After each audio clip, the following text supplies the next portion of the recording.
नमस्कार। Today current affairs channel पर आज के इस विस्तृत विश्लेषण में आपका स्वागत है। तो आज की चर्चा की शुरुआत हम 24 फरवरी 2026 और दिन मंगलवार के संदर्भ से करते हैं। नेशनल न्यूज से शुरुआत करें तो आज सबसे बड़ी खबर मिनिस्ट्री ऑफ होम अफेयर्स और गृह मंत्री अमित शाह जी द्वारा लाई गई प्रहार पॉलिसी की है। जी, प्रहार पॉलिसी। विद्यार्थियों को इसका नाम अच्छे से याद रखना चाहिए। इस नीति का जो सबसे मुख्य उद्देश्य है वो है आतंकवाद के प्रति जीरो टॉलरेंस की नीति अपनाना। बेतन से और ये हमारी पहली नेशनल काउंटर टेररिज्म स्ट्रैटेजी के रूप में सामने आई है, जिसका फोकस मुख्य रूप से आधुनिक खतरों पर है। मतलब देखिए, पहले हम घटनाओं के बाद प्रतिक्रिया देते थे, लेकिन ये एक प्रीएम्प्टिव यानी सक्रिय दृष्टिकोण है। इसके फोकस क्षेत्रों में साइबर थ्रेट्स, ड्रोन का बढ़ता इस्तेमाल और ऑर्गेनाइज्ड क्राइम शामिल है। ये परीक्षा के लिए बहुत ही जरूरी पॉइंट है। जी बिल्कुल। और बुनियादी ढांचे की बात करें तो उत्तर प्रदेश से एक बड़ा अपडेट है। प्रधानमंत्री नरेंद्र मोदी जी ने मेरठ मेट्रो का उद्घाटन कर दिया है। हाँ, और इस उद्घाटन के साथ ही एक बड़ा माइलस्टोन पार हुआ है। उत्तर प्रदेश का कुल मेट्रो नेटवर्क अब 170 किलोमीटर को पार कर गया है, जो कि नमो भारत कॉरिडोर के तहत एक बहुत ही अहम हिस्सा है, क्योंकि ये मेरठ और दिल्ली को सीधा जोड़ता है। इससे रीजनल कनेक्टिविटी बहुत बेहतर होगी। सही कहा। अब अगर हम इंटरनेशनल न्यूज की तरफ बढ़ें तो नीदरलैंड्स में एक बड़ा राजनीतिक बदलाव हुआ है। रॉब जेटन वहां के नए प्रधानमंत्री बने हैं। विद्यार्थियों को याद रखने हैं वो ये कि उनकी उम्र मात्र 38 वर्ष है। वे नीदरलैंड्स के इतिहास के सबसे युवा और पहले ओपनली गे प्रधानमंत्री हैं। बिल्कुल। और उनकी राजनीतिक पार्टी का नाम D66 है, जो कि एक सेंट्रिस्ट यानी मध्यमार्गी पार्टी है। यूरोप की राजनीति में ये एक बहुत ही उल्लेखनीय घटना है। इसी के साथ मेक्सिको में एक बड़ा सिक्योरिटी ऑपरेशन हुआ है। वहां के सबसे कुख्यात कार्टेल CJNG के लीडर एल मेंचो को एक मिलिट्री रेड में मार गिराया गया है। हाँ, एल मेंचो का मारा जाना अंतर्राष्ट्रीय सुरक्षा के लिहाज से एक बहुत बड़ी खबर है। CJNG कार्टेल दुनिया के सबसे हिंसक ड्रग सिंडिकेट्स में से एक था। और अगर हम वैश्विक व्यापार की बात करें तो ट्रंप एडमिनिस्ट्रेशन का एक नया फैसला भारत के लिए काफी चुनौतीपूर्ण हो सकता है। अमेरिका ने भारत पर 150 दिनों के लिए 10% का टैरिफ लगा दिया है। जी, US टैरिफ ऑन इंडिया का ये मुद्दा इकोनॉमी सेक्शन के लिए अहम है। इस 10% के अतिरिक्त टैरिफ का सीधा असर ये होगा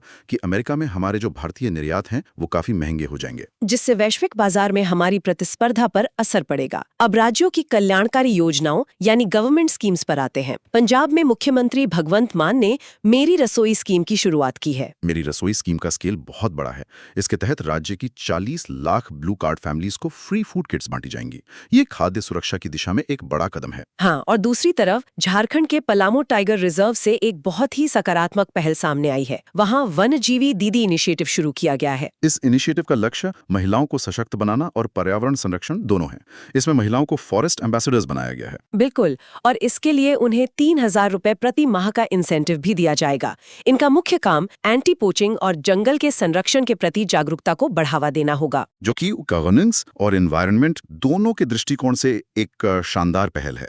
अब अगर हम पॉलिटी एंड गवर्नेंस की खबरों पर नजर डालें तो पूर्व रेल मंत्री मुकुल रॉय का निधन हो गया है। जी, मुकुल रॉय का भारतीय राजनीति में बड़ा कद था। वे 2012 में केंद्रीय मंत्री रहे और TMC के संस्थापक सदस्यों में से एक थे। विद्यार्थियों को याद रखना चाहिए कि उन्हें चाणक्य ऑफ बंगाल पॉलिटिक्स कहा जाता था और 71 वर्ष की आयु में उनका निधन हुआ है। श्रद्धांजलि के अलावा एक और बड़ा नीतिगत फैसला बिहार सरकार का है। जी। वहां स्कूलों और धार्मिक स्थलों के पास मांस और मछली की दुकानों पर प्रतिबंध लगा दिया गया है, जिसे बिहार मीट बैन कहा जा रहा है। और इस फैसले के पीछे का जो कारण बताया गया है वो काफी अलग है। सरकार का कहना है कि खुले में मांस देखने से बच्चों के बाल मनोविज्ञान पर असर पड़ता है और उनमें हिंसक प्रवृत्तियों को कम करने के लिए ये कदम उठाया गया है। सही बात है। अब अर्थव्यवस्था यानी इकोनॉमी सेक्शन की बात करते हैं। रिजर्व बैंक ऑफ इंडिया ने ओडिशा के भुवनेश्वर में एक नया हाई सिक्योरिटी डेटा सेंटर स्थापित किया है। विद्यार्थियों को इसकी लोकेशन पर ध्यान देना चाहिए। ये भुवनेश्वर के खुर्दा में स्थापित एक ग्रीन फील्ड फैसिलिटी है। जी, ग्रीन फील्ड का मतलब है कि इसे बिल्कुल शुरुआत से नई सिरे से बनाया गया है। ये डेटा सेंटर मुख्य रूप से करेंसी मैनेजमेंट और RTGS जैसी सेवाओं के लिए बनाया गया है और नवी मुंबई के बाद ये देश का ऐसा दूसरा सेंटर है। बिल्कुल। इसके बाद कॉर्पोरेट सेक्टर से खबर है कैपजेमिनी और ओपन AI की पार्टनरशिप की।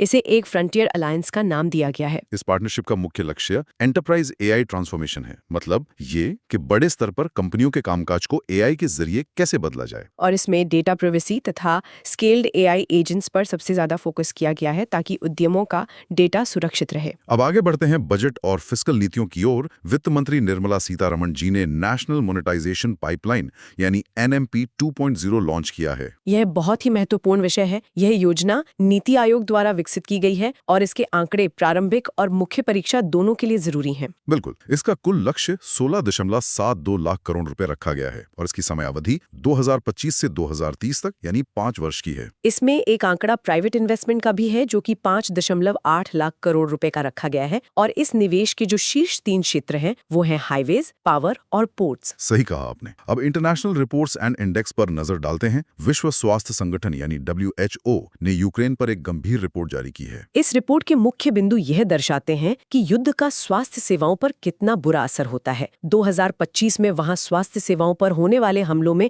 20% की वृद्धि हुई है। और फ्रंटलाइन क्षेत्रों की स्थिति तो और भी खराब है, जहां 59% लोग खराब स्वास्थ्य की शिकायत कर रहे हैं। इसके साथ ही ऊर्जा संकट के कारण अस्पतालों को बिजली नहीं मिल पा रही है, जो कि बहुत चिंताजनक है। यूरोप से ही जुड़ी एक और रिपोर्ट है EU की मेड इन यूरोप पॉलिसी के बारे में। इस पॉलिसी को फिलहाल 4 मार्च तक के लिए स्थगित कर दिया गया है। इसका कारण यूरोपीय संघ के भीतर का आंतरिक विवाद है। एक तरफ फ्रांस है जो प्रोटेक्शनिस्ट नीतियां चाहता है और दूसरी तरफ स्वीडन है जो फ्री ट्रेड का पक्का समर्थक है। और इस पूरी बहस का मुख्य लक्ष्य ग्रीन टेक के लिए लोकल मैन्युफैक्चरिंग की सीमाएं तय करना है। अब विज्ञान और तकनीक यानी साइंस एंड टेक के क्षेत्र में आते हैं। लार्ज लैंग्वेज मॉडल्स या LLMs के लिए वुल्फ्राम के उपयोग की एक नई तकनीकी खबर है। जी, वुल्फ्राम टेक अब एक फाउंडेशन टूल के रूप में उपलब्ध हो गया है। विद्यार्थियों के लिए इसे सरल भाषा में समझना जरूरी है। बिल्कुल, इसका सीधा मतलब यह है कि अब AI को कंप्यूटेशनल सुपर पावर्स मिल गई हैं। वुल्फ्राम के जुड़ने से AI अब एकदम सटीक गणित और रियल टाइम डेटा का उपयोग कर सकेगा, जो पहले उसके लिए मुश्किल था। तकनीक के साथ ही ग्रीन एनर्जी में भी एक बड़ा विकास हुआ है। वारी एनर्जी ने एक लिथियम आयन गीगा फैक्ट्री लगाने की घोषणा की है। इसके आंकड़े परीक्षा के लिए बहुत अहम हैं। ये फैक्ट्री आंध्र प्रदेश के अनाकापल्ली में लगाई जाएगी। इसकी कुल क्षमता 16 गीगावाट आवर होगी और इसमें 8,175 करोड़ रुपए का कुल निवेश किया जाएगा। अब रक्षा या डिफेंस सेक्शन पर आते हैं। भारत और अमेरिका के बीच एक्सरसाइज वज्र प्रहार का 16वां संस्करण आयोजित हुआ है। विद्यार्थियों को इसका स्थान याद रखना चाहिए। यह हिमाचल प्रदेश के बकलो में आयोजित हुआ है और ये दोनों देशों की स्पेशल फोर्सेस के बीच का अभ्यास है। हाँ, और इसका मुख्य फोकस हमेशा की तरह एंटी टेररिज्म ऑपरेशंस पर ही रहा है। इसके साथ ही नौसेना की ताकत में एक और इजाफा हुआ है। INS अंजदीप को कमीशन किया गया है। डिफेंस के दृष्टिकोण से ये जानना जरूरी है कि INS अंजदीप एक ASW क्राफ्ट है, यानी एंटी सबमरीन वॉरफेयर क्राफ्ट। इसका निर्माण GRSE द्वारा किया गया है और इसे चेन्नई पोर्ट पर कमीशन किया गया है। ये भी याद रखें कि ये 8 जहाजों की श्रृंखला का तीसरा जहाज है। अब पर्यावरण यानी एनवायरनमेंट की बात करें तो अमेरिका के ईस्ट कोस्ट में एक बहुत भयानक विंटर स्टॉर्म आया है जिसका नाम हर्नांडो है। ये एक नोराइस्टर ब्लिजार्ड है। इसकी वजह से न्यूयॉर्क और बॉस्टन जैसे बड़े शहरों में ब्लिजार्ड वार्निंग जारी करनी पड़ी और हजारों उड़ानें रद्द हो गईं। पर्यावरण के बाद अब सामाजिक परिदृश्य की बात करें तो महाराष्ट्र के अहिल्यानगर जिले के सोंधला गांव से एक बहुत ही प्रेरणादायक खबर है। इस गांव को आधिकारिक तौर पर कास्ट फ्री यानी जाति मुक्त घोषित किया गया है। ये समाज के लिए एक बेहतरीन उदाहरण है। उन्होंने आमची जात मानव यानी मेरी जाति मानवता है का नारा दिया है, जिसका सामाजिक महत्व बहुत गहरा है। अब समिट्स या सम्मेलनों की ओर बढ़ें तो G7 समिट 2026 काफी चर्चा में है। जी, इस बार G7 का ये 52वां संस्करण है और इसकी मेजबानी फ्रांस कर रहा है। परीक्षा के लिए महत्वपूर्ण ये है कि इसमें प्रधानमंत्री नरेंद्र मोदी जी को अतिथि के रूप में आमंत्रित किया गया है। और समुद्री सम्मेलनों की बात करें तो IONS यानी इंडियन ओशन नेवल सिंपोजियम की अध्यक्षता में बड़ा बदलाव हुआ है। भारत ने थाईलैंड से ये अध्यक्षता ग्रहण कर ली है। ये कार्यकाल 2026 से 2028 तक चलेगा और इसका 9वां कॉन्क्लेव विशाखापत्तनम में आयोजित हो रहा है। खेल जगत या स्पोर्ट्स की बात करें तो इटली में हुए विंटर ओलंपिक्स 2026 के परिणाम आ गए हैं। मेडल टैली में नॉर्वे ने 18 गोल्ड और कुल 41 पदक के साथ पहला स्थान हासिल किया है। दूसरे स्थान पर अमेरिका रहा है, जिसके पास 12 गोल्ड और कुल 33 पदक है और नीदरलैंड्स तीसरे स्थान पर रहा है। भारत के प्रदर्शन की बात करें तो हमने 0 पदक जीते हैं। हालांकि आरिफ खान ने इसमें भाग लिया था। घरेलू खेलों में रणजी ट्रॉफी का फाइनल मुकाबला शुरू हो गया है। विद्यार्थियों को ध्यान रखना है कि ये मैच जम्मू कश्मीर और कर्नाटक के बीच खेला जा रहा है। अब अवार्ड सेक्शन पर आते हैं। बाफ्टा अवार्ड्स 2026 में भारतीय सिनेमा को बड़ी उपलब्धि हासिल हुई है। जी, मणिपुर पर आधारित भारतीय फिल्म बूंग को बेस्ट चिल्ड्रंस एंड फिल्म का पुरस्कार मिला है। इस फिल्म की निर्देशक लेशमी प्रिया देवी हैं। और धरोहर संरक्षण में यूनेस्को एशिया पैसिफिक अवार्ड भी भारत के हिस्से आया है। महाराष्ट्र के वसई में स्थित Our Lady of Grace Cathedral को अवार्ड ऑफ मेरिट कंजर्वेशन मिला है। इसका ऐतिहासिक महत्व ये है कि इस कैथेड्रल का निर्माण 1565 में पुर्तगालियों ने किया था और अब इसे ये अंतर्राष्ट्रीय सम्मान मिला है। अब हम नियुक्तियों और श्रद्धांजलि के सेक्शन को संक्षेप में देख देख लेते हैं। नियुक्तियों में 2 नाम बहुत अहम हैं, रॉब जेटन जो नीदरलैंड्स के नए पीएम बने हैं और दिनेश के त्रिपाठी जिन्हें चीफ ऑफ नेवल स्टाफ नियुक्त किया गया है। और श्रद्धांजलि की बात करें तो हमने चर्चा की कि पूर्व रेल मंत्री मुकुल रॉय का 71 वर्ष में निधन हुआ है। इसके अलावा मारे गए कार्टेल लीडर एल मेंचो और प्रसिद्ध बंगाली लेखक मणिशंकर मुखर्जी जिन्हें शंकर के नाम से जाना जाता था, उनका भी निधन हो गया है। अब फरवरी माह के कुछ महत्वपूर्ण दिवस या इंपॉर्टेंट डेज का रिवीजन कर लेते हैं। 24 फरवरी को सेंट्रल एक्साइज डे होता है जो सीबीआईसी से संबंधित है। और 23 फरवरी को world peace and understanding day मनाया जाता है जो 1905 की रोटरी इंटरनेशनल मीटिंग की याद में होता है। इसके अलावा 20 फरवरी बहुत अहम है क्योंकि ये मिजोरम और अरुणाचल प्रदेश का फाउंडेशन डे है। चलिए अब तक जो हमने पढ़ा है उसका एमसीक्यू प्रैक्टिस के जरिए एक क्विक रिवीजन करते हैं। एनएमपी 2.0 का लक्ष्य कितना रखा गया है? इसका कुल लक्ष्य 16.72 लाख करोड़ रुपए है। विंटर ओलंपिक्स 2026 में शीर्ष देश कौन सा रहा? शीर्ष स्थान पर नॉर्वे रहा है। वज्र प्रहार सैन्य अभ्यास कहाँ संपन्न हुआ? यह अभ्यास हिमाचल प्रदेश के बकलोह में आयोजित हुआ। और रॉब जेटन किस देश के नए प्रधानमंत्री बने हैं? वे नीदरलैंड्स के नए पीएम बने हैं। बहुत अच्छे। अब हम मुख्य परीक्षा यानी मेंस फोकस के विषय पर आते हैं।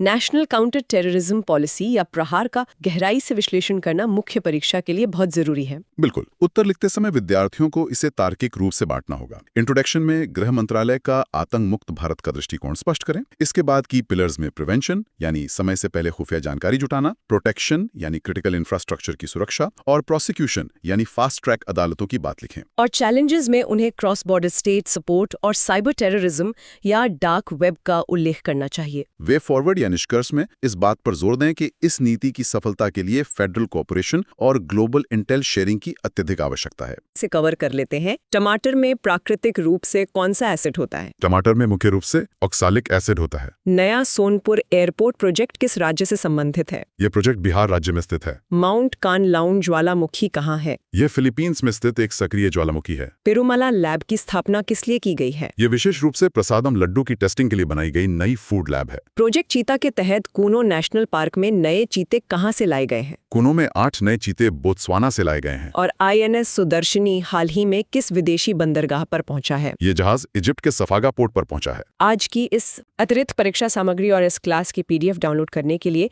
कृपया हमारे today current affairs Telegram channel से जुड़े। आज के इस विस्तृत विश्लेषण में शामिल होने के लिए धन्यवाद। कृपया इस वीडियो को लाइक, शेयर और चैनल को सब्सक्राइब जरूर करें।